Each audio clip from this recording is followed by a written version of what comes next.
Hello everyone, my name's Ruth and I've just been asked to share a little bit of my story with you about my little boy Joshua, who I'm sure you've all heard of.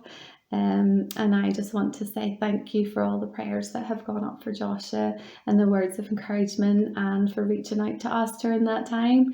For those of you who don't know, our little boy became unwell 2 days after his 5th birthday in August 28th last year, and he took unwell with something called encephalitis, which affects the brain and causes inflammation throughout the whole brain. It was something that came on very, very suddenly, and it was difficult for the doctors to really find out what type it was and how it started and where it came from, and find the proper treatment.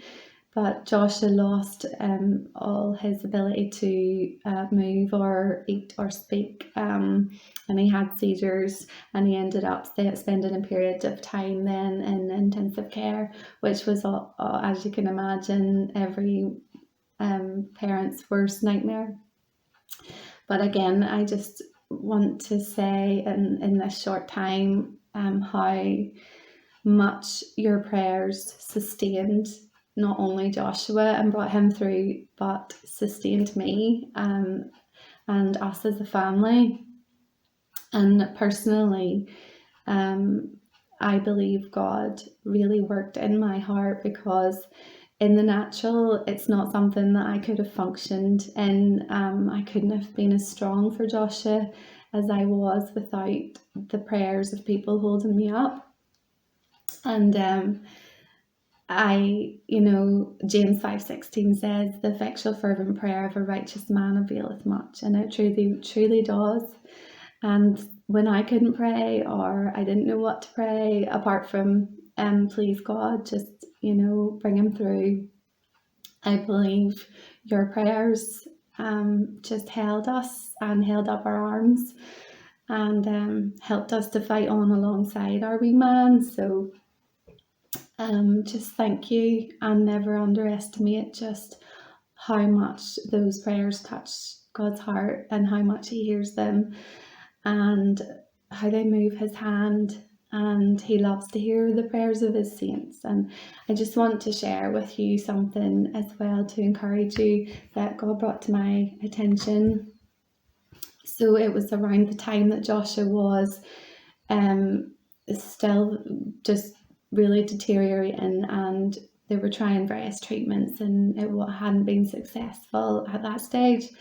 And again, someone sent through the meaning of Joshua's name to remind me, and I had forgotten, and it said that his name was from the Hebrew Yeshua, meaning may Jehovah help him, may God deliver him. And it really brought peace to my heart. And on that same day, there was a daily reading talking, and it spoke about waiting on the Lord and being of good courage. So we knew things were getting worse, but we weren't.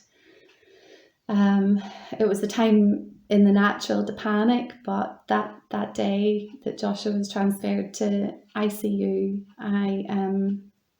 so just remembering that his name means deliverance. The verse I got was, "Wait on the Lord, be of good courage, and he will strengthen thine heart." Wait on the Lord. And the reading was, "Wait, let your waiting be on the Lord. He is worth waiting for. He never disappoints the waiting soul. While waiting, keep up your spirits and expect a great deliverance," remembering that his name means may the Lord deliver him. "And be ready to praise God for it. He shall strengthen thine heart." No one else can get at the secret urn of life, the heart, so as to pour strength into it. He alone who made it can make it strong. God is full of strength, and therefore he can impart it to those who need it. Oh, be brave, for the Lord will impart his strength to you, and you shall be calm in the tempest and glad in sorrow. And that held me up for the rest of that journey. So no matter how bad it got with the prayers of people, the Lord really sustained me. And as the tears came, I still knew in my heart that Joshua was going to be okay, and he was, and he is, and he's doing amazing.